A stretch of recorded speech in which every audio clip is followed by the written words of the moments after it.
Tonight, I am speaking to you because there is a growing humanitarian and security crisis at our southern border. Every day, Customs and Border Patrol agents encounter thousands of illegal immigrants trying to enter our country. We are out of space to hold them, and we have no way to promptly return them back home to their country. America proudly welcomes millions of lawful immigrants who enrich our society and contribute to our nation. But all Americans are hurt by uncontrolled illegal migration. It strains public resources and drives down jobs and wages. Among those hardest hit are African Americans and Hispanic Americans. Our southern border is a pipeline for vast quantities of illegal drugs, including meth, heroin, cocaine, and fentanyl. Every week, 300 of our citizens are killed by heroin alone, 90% of which floods across from our southern border. More Americans will die from drugs this year than were killed in the entire Vietnam War.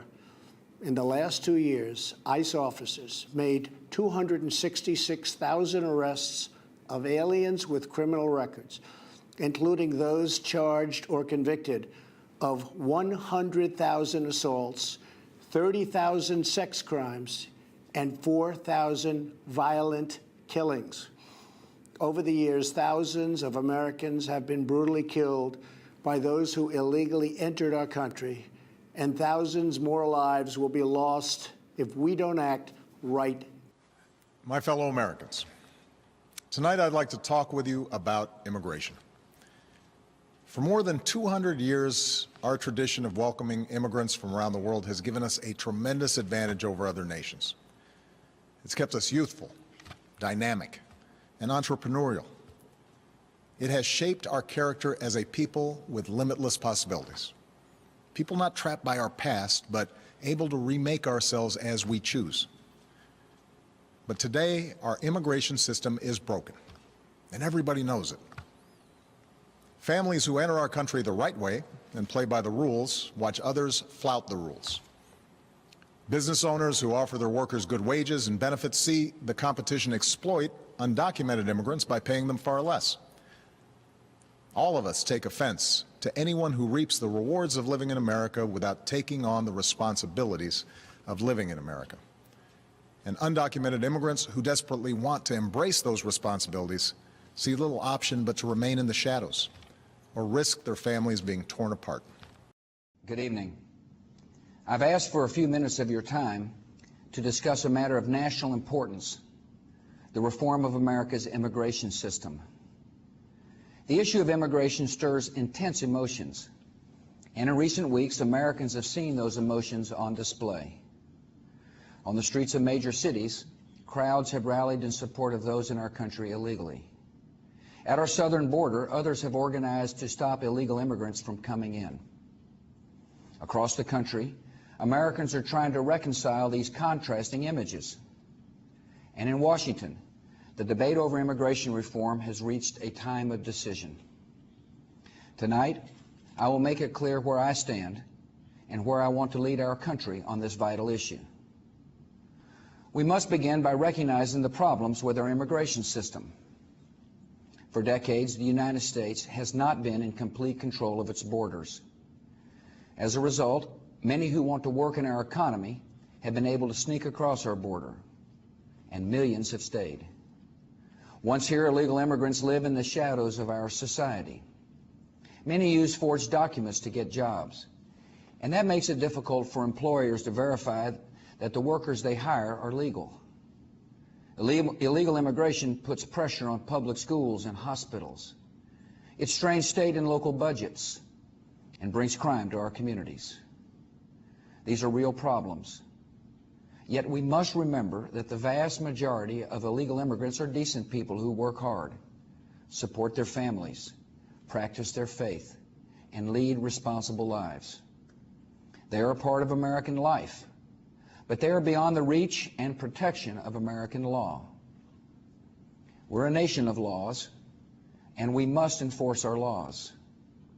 We're also a nation of immigrants, and we must uphold that tradition which has strengthened our country in so many ways. These are not contradictory goals. America can be a lawful society and a welcoming society at the same time. We will fix the problems created by illegal immigration, and we will deliver a system that is secure, orderly, and fair.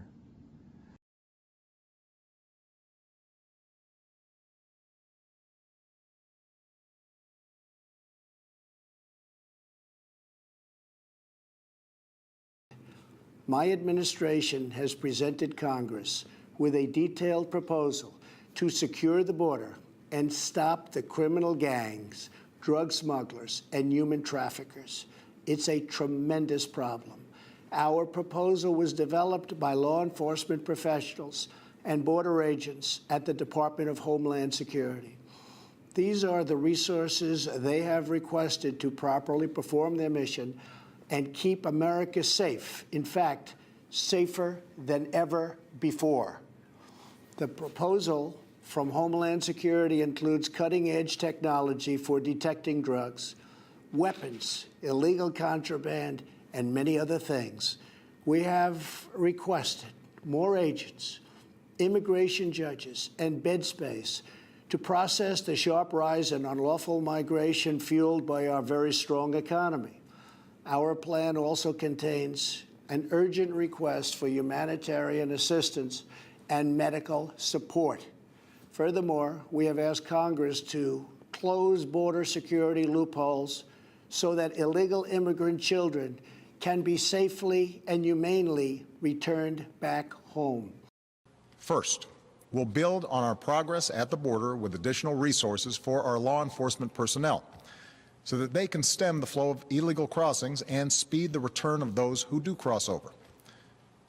Second, I'll make it easier and faster for high-skilled immigrants, graduates, and entrepreneurs to stay and contribute to our economy, as so many business leaders have proposed.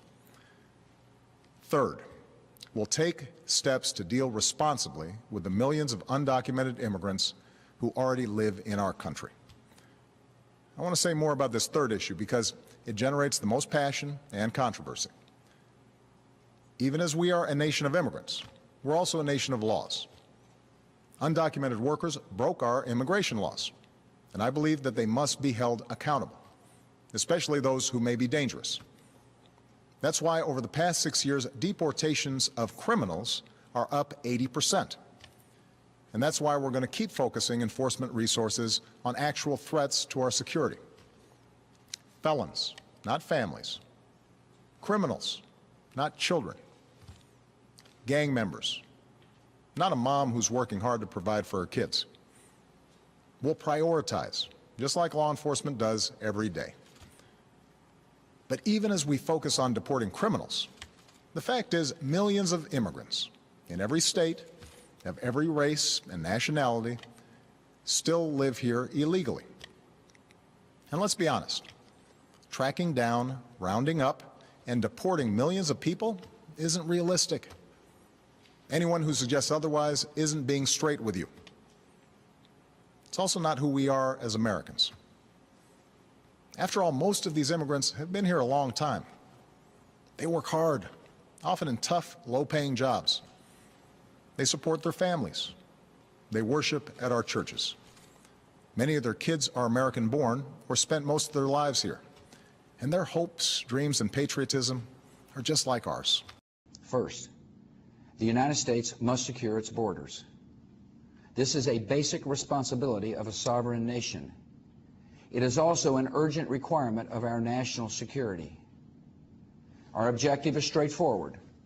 The border should be open to trade and lawful immigration and shut to illegal immigrants as well as criminals, drug dealers, and terrorists.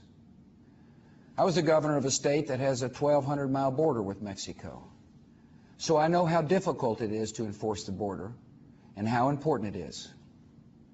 Since I became president, we've increased funding for border security by 66% and expanded the Border Patrol from about 9,000 to 12,000 agents. The men and women of our Border Patrol are doing a fine job in difficult circumstances. And over the past 5 years, they have apprehended and sent home about 6 million people entering America illegally. Despite this progress, we do not yet have full control of the border, and I am determined to change that. Tonight, I'm calling on Congress to provide funding for dramatic improvements in manpower and technology at the border. By the end of 2008, we will increase the number of Border Patrol officers by an additional 6,000. When these new agents are deployed, we will have more than doubled the size of the Border Patrol during my presidency. At the same time, we are launching the most technologically advanced border security initiative in American history. We will construct high-tech fences in urban corridors and build new patrol roads and barriers in rural areas. We will employ motion sensors, infrared cameras, and unmanned aerial vehicles to prevent illegal crossings. America has the best technology in the world, and we will ensure that the Border Patrol has the technology they need to do their job and secure our border.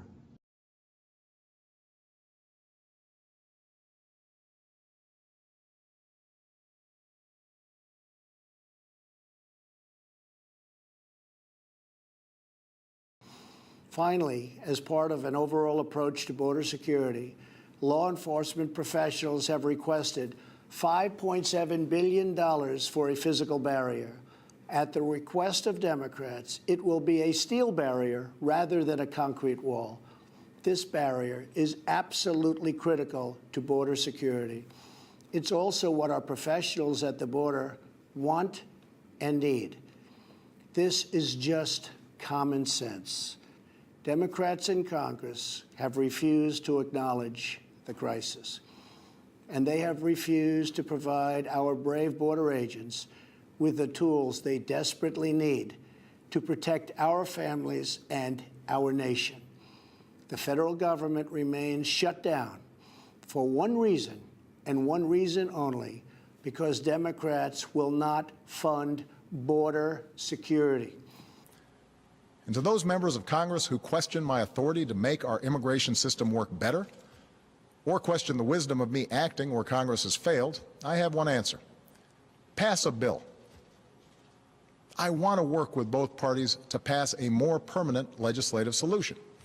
And the day I sign that bill into law, the actions I take will no longer be necessary. Meanwhile, don't let a disagreement over a single issue be a deal breaker on every issue. That's not how our democracy works. And Congress certainly shouldn't shut down our government again just because we disagree on this. Americans are tired of gridlock. What our country needs from us right now is a common purpose, a higher purpose. Tonight I want to speak directly to members of the House and the Senate. An immigration reform bill needs to be comprehensive, because all elements of this problem must be addressed together, or none of them will be solved at all. The House has passed an immigration bill. The Senate should act by the end of this month, so we can work out the differences between the two bills, and Congress can pass a comprehensive bill for me to sign into law. America needs to conduct this debate on immigration in a reasoned and respectful tone. Feelings run deep on this issue, and as we work it out, all of us need to keep some things in mind.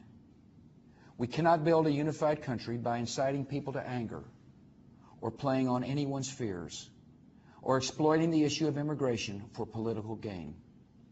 We must always remember that real lives will be affected by our debates and decisions, and that every human being has dignity and value, no matter what their citizenship papers say. I know many of you listening tonight have a parent or a grandparent who came here from another country with dreams of a better life. You know what freedom meant to them, and you know that America is a more hopeful country because of their hard work and sacrifice.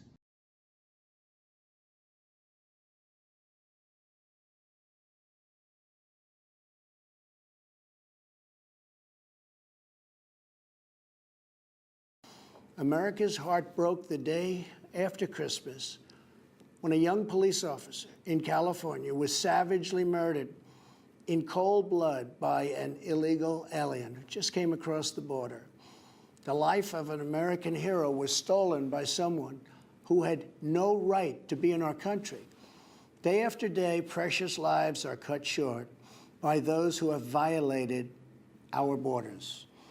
In California, an Air Force veteran was raped, murdered, and beaten to death with a hammer by an illegal alien with a long criminal history. In Georgia, an illegal alien was recently charged with murder for killing, beheading, and dismembering his neighbor. In Maryland, MS-13 gang members who arrived in the United States as unaccompanied minors were arrested and charged last year after viciously stabbing and beating a 16-year-old girl. Over the last several years, I've met with dozens of families whose loved ones were stolen by illegal immigration. I've held the hands of the weeping mothers and embraced the grief-stricken fathers. So sad, so terrible. Our history and the facts show that immigrants are a net plus for our economy and our society. And I believe it's important that all of us have this debate without impugning each other's character. Because for all the back and forth of Washington, we have to remember that this debate is about something bigger. It's about who we are as a country and who we want to be for future generations. Are we a nation that tolerates the hypocrisy of a system where workers who pick our fruit and make our beds never have a chance to get right with the law? Or are we a nation that gives them a chance to make amends, take responsibility, and give their kids a better future? Are we a nation that accepts the cruelty of ripping children from their parents' arms? Or are we a nation that values families and works together to keep them together? Are we a nation that educates the world's best and brightest in our universities only to send them home to create businesses in countries that compete against us?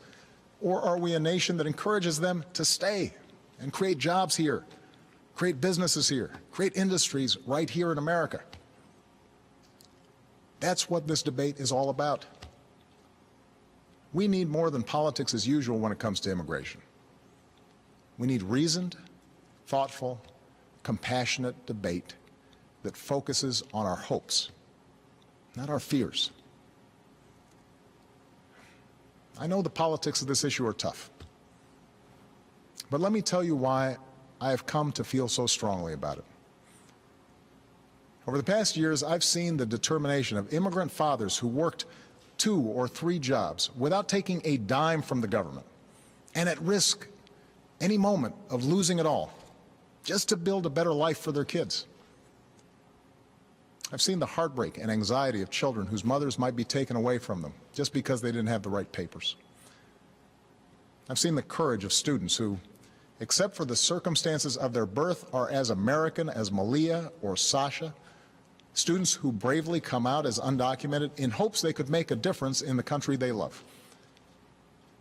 These people, our neighbors, our classmates, our friends, they did not come here in search of a free ride or an easy life.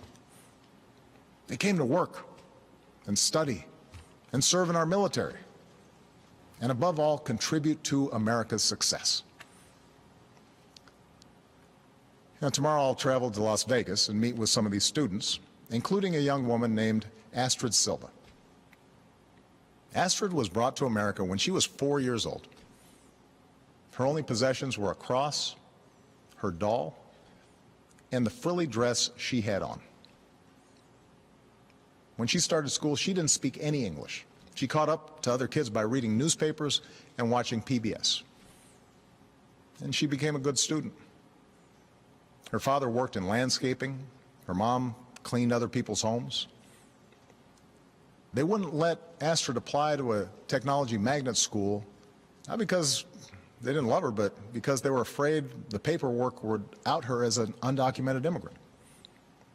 So she applied behind their back and got in. Still, she mostly lived in the shadows until her grandmother, who visited every year from Mexico, passed away. And she couldn't travel to the funeral without risk of being found out and deported. It was around that time she decided to begin advocating for herself and others like her. And today, Astrid Silva is a college student working on her third degree. Are we a nation that kicks out a striving, hopeful immigrant like Astrid? Or are we a nation that finds a way to welcome her in? Scripture tells us that we shall not oppress a stranger, for we know the heart of a stranger. We were strangers once too. My fellow Americans, we are and always will be a nation of immigrants. We were strangers once too.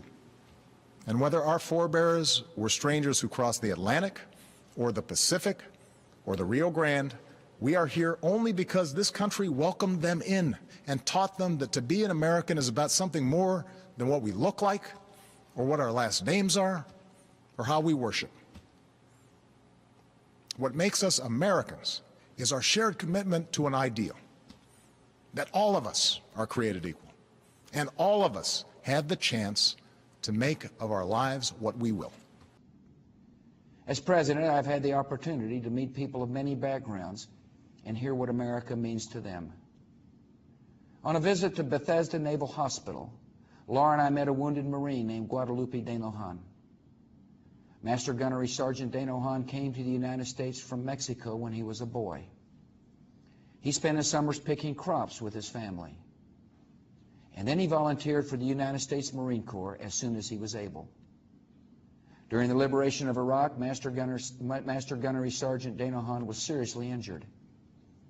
And when asked if he had any requests, he made two: a promotion for the corporal who helped rescue him, and the chance to become an American citizen.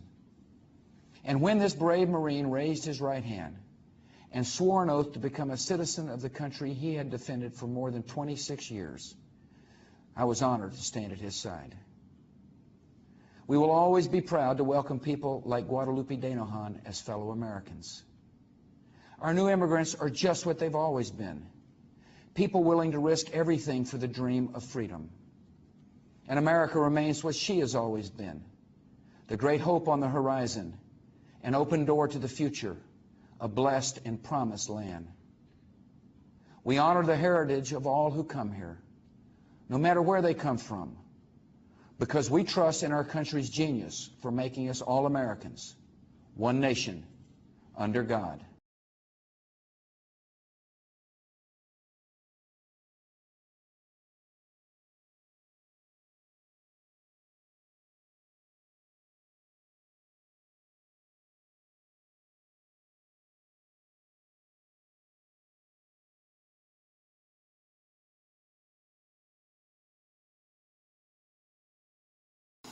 When I took the oath of office, I swore to protect our country. And that is what I will always do. So help me God. Thank you and good night. Thank you. God bless you. And God bless this country we love.